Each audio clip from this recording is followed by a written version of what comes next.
Est-ce que Spider-Man peut vaincre les Sept? C'est l'une des pires équipes de super-héros qui existent, même si on ne peut certainement pas les appeler des héros. Et c'est à Spider-Man de les arrêter et de les mettre hors d'état de nuire. Alors, peut-il y arriver? Voyons ça ensemble.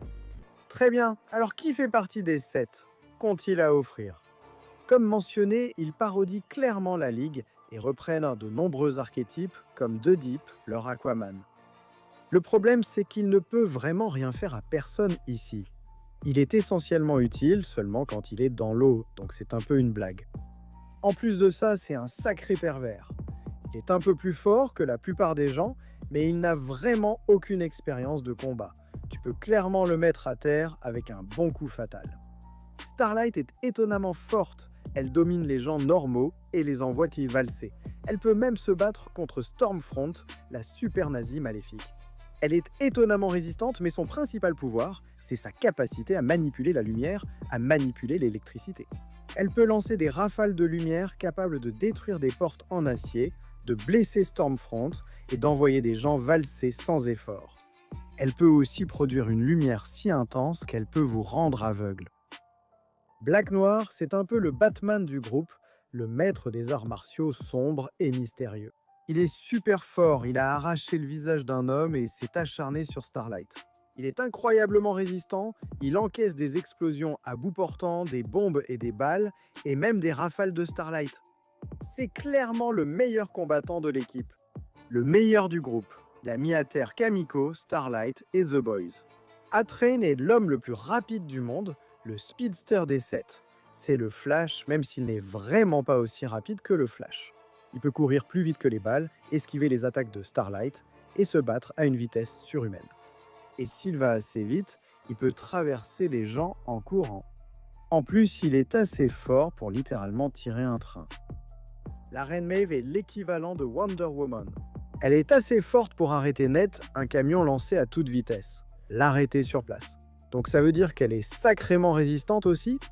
En plus, elle peut encaisser des balles tirées à bout portant, absolument sans problème. Elle peut maîtriser Black Noir, elle peut se battre contre Stormfront, elle peut même affronter Homelander. Mais elle a aussi clairement ses limites. Cela dit, elle reste vraiment puissante. Stormfront est la maîtresse nazie de Homelander. Elle est l'une des surhumaines les plus puissantes au monde. Elle possède une force surhumaine capable de maîtriser à la fois Miko et Starlight, et même de bousculer Homelander d'une manière plutôt coquine. Elle est dotée d'une résistance surhumaine, du moins en partie, mais ses principaux pouvoirs viennent de sa capacité à manipuler l'électricité et la foudre. Ses décharges de foudre peuvent terrasser presque quiconque se met sur son chemin. Quand elle se lâche vraiment, qu'elle donne tout, eh bien elle est capable de détruire des bâtiments entiers. Et puis il y a le plus puissant de tous, Homelander, un Superman maléfique, tordu, psychopathe et narcissique. Il est bien plus fort que tous ceux qui l'entourent, au point que même d'autres héros comme Queen Maeve et Starlight ne peuvent vraiment rien lui faire. Il est totalement par balle. Aucun autre héros ne peut l'arrêter. On dit même qu'il n'existe aucune arme sur Terre qu'ils n'ont pas utilisée contre lui. Elles ont toutes échoué. Il est incroyablement rapide, même plus rapide qu'A-Train, mais la plupart du temps, il utilise juste cette vitesse pour voler partout, d'un point à un autre. Il ne l'utilise pas vraiment en combat. Sa principale tactique en combat, c'est sa vision thermique. Il va juste arroser tout le monde autour de lui de rayons laser, il s'en fiche complètement. Cependant, moi je veux que tu oublies tout ça, tout ce que je viens de dire, parce que maintenant on parle du Spider-Man original. Le bon vieux Peter Parker. Comme pour la Force, il pouvait facilement lancer des voitures et des camions, soulever des wagons de métro au-dessus de sa tête, voire même des jets privés. En fait, Peter est capable de soulever l'une de ces énormes grues de chantier, ou même d'aider à soutenir et soulever des bâtiments tout seul. Et mec, Spidey peut utiliser toute cette force et donner un sacré coup de poing. Il a réussi à se battre contre certains de ses ennemis les plus coriaces, Venom, Rhino, Electro, et à les envoyer valser à travers des bâtiments d'un seul coup de poing. C'est tout à fait habituel chez lui. D'un côté, Peter peut assommer un gars avec un seul doigt.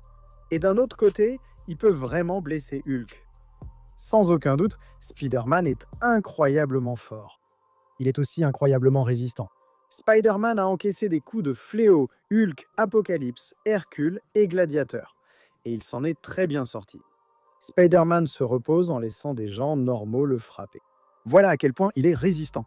Il a encaissé la foudre de Thor, plus de 100 000 volts d'électricité. Et d'accord, il a encaissé des grenades à bout portant, il a subi à plusieurs reprises des explosions et des attaques de différentes armures d'Iron Man. Spidey a même survécu à l'explosion d'un missile Scud juste sur lui. Il s'est pratiquement remis immédiatement des attaques sur les points nerveux d'Iron Fist.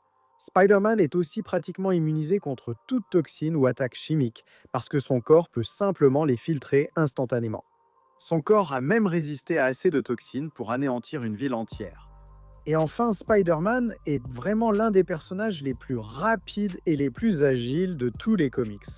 Il se déplace plus vite que l'œil ne le perçoit, apparaissant flou même pour des combattants aguerris. Il peut parcourir des kilomètres en quelques secondes. Et oublier simplement d'esquiver des balles. Ce genre de choses est bien trop facile pour Spider-Man à ce niveau. Il esquive carrément la foudre et évite des décharges d'énergie. Même des décharges d'énergie qui sont censées être plus rapides que la lumière elle-même. Et tout cela fait que Spider-Man est régulièrement capable de prendre de vitesse la plupart des adversaires qu'il affronte. Même face à des adversaires comme Black Panther, Daredevil ou d'autres maîtres en arts martiaux, même s'ils sont peut-être plus doués que Peter, Spider-Man est tout simplement tellement plus rapide qu'il finira quand même par placer ses coups. Spider-Man est aussi la parade parfaite contre pratiquement tout ce qui lui tombe dessus. Son sens d'araignée. Spider-Man saura chaque mouvement que son adversaire est sur le point de faire, simplement parce que son sens d'araignée va le lui dire. Et le sens d'araignée n'est pas seulement un système d'alerte qui lui dit quand il va se faire toucher, mais c'est aussi essentiellement un radar lui donnant une conscience totale de tout ce qui l'entoure. Il faut aussi considérer les lance-toiles de Spider-Man. Ils ont réussi à retenir des gens comme Iron Man, même Hercule et d'autres dieux. En plus de ça, la toile de Spider-Man est pratiquement ignifuge, résistante à l'acide et presque impossible à couper. Et Peter n'est pas non plus un mauvais combattant. En fait, l'homme araignée a travaillé avec le meilleur expert en arts martiaux de Marvel, Shang-Chi, pour développer son propre style de combat personnel. Appelé la voie de l'araignée, il est destiné à renforcer ses pouvoirs d'araignée et à donner à Peter un certain niveau de compétence en combat.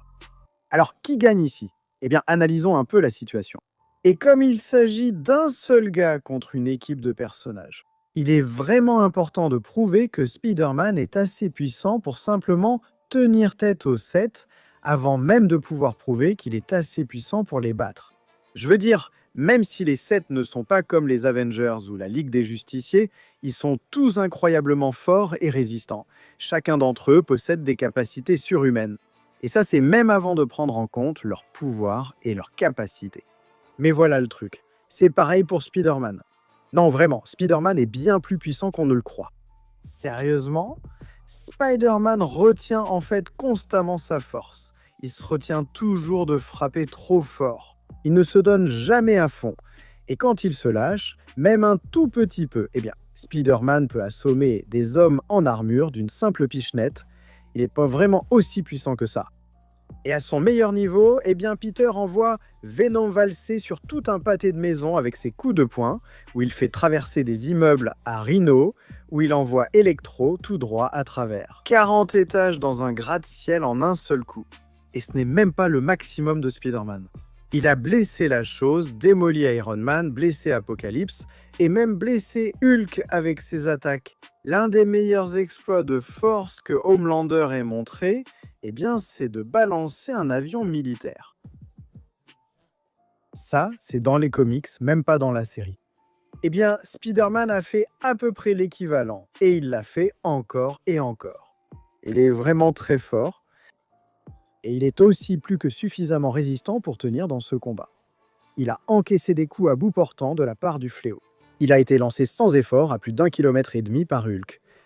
Il a même survécu à une petite explosion thermonucléaire. À son meilleur niveau, Spider-Man est plus puissant qu'on ne le croit. Cependant, les 7 ont eux aussi du lourd. On peut dire que certains d'entre eux, comme Homelander ou Stormfront, sont assez puissants pour affronter Spider-Man seul, sans parler d'une équipe comme celle-ci. Bien sûr, ce n'est pas vrai pour tous. Par exemple, qu'est-ce que The Deep va faire contre Spider-Man? Surtout quand il porte littéralement sa faiblesse à l'extérieur de son corps. Un seul coup de poing de Spider-Man sur ses branchies et il est pratiquement hors combat. Aucune menace réelle ici. C'est pareil avec Black Noir. Tout ce que Black Noir est, c'est un super soldat glorifié et même pas un des puissants comme Captain America. Spider-Man peut battre des gens comme Noir les yeux fermés. Il n'y a toujours pas de vraie menace. Même avec Queen Maeve, tout ce qu'elle a c'est une combattante au corps à corps plus faible et plus lente, en quelque sorte. Elle n'est même pas plus douée que Spider-Man, parce que Spidey a été entraîné par Shang-Chi. Il faudra peut-être quelques coups de poing de plus que pour Black Noir ou Deep, mais il n'y a vraiment aucun doute qu'elle va quand même tomber. Le problème avec A-Train et Starlight dans ce combat, c'est juste une question de vitesse. A-Train est plus rapide que Spider-Man et Starlight lance des rayons de lumière. Je suppose que c'est pareil pour la vision thermique de Homelander et la foudre de Stormfront. Spider-Man doit pouvoir esquiver ses attaques s'il veut avoir une chance de gagner. Et je pense vraiment que Pete est assez rapide pour le faire. Avec une combinaison de son sens d'araignée et simplement de son incroyable vitesse et agilité, il peut y arriver.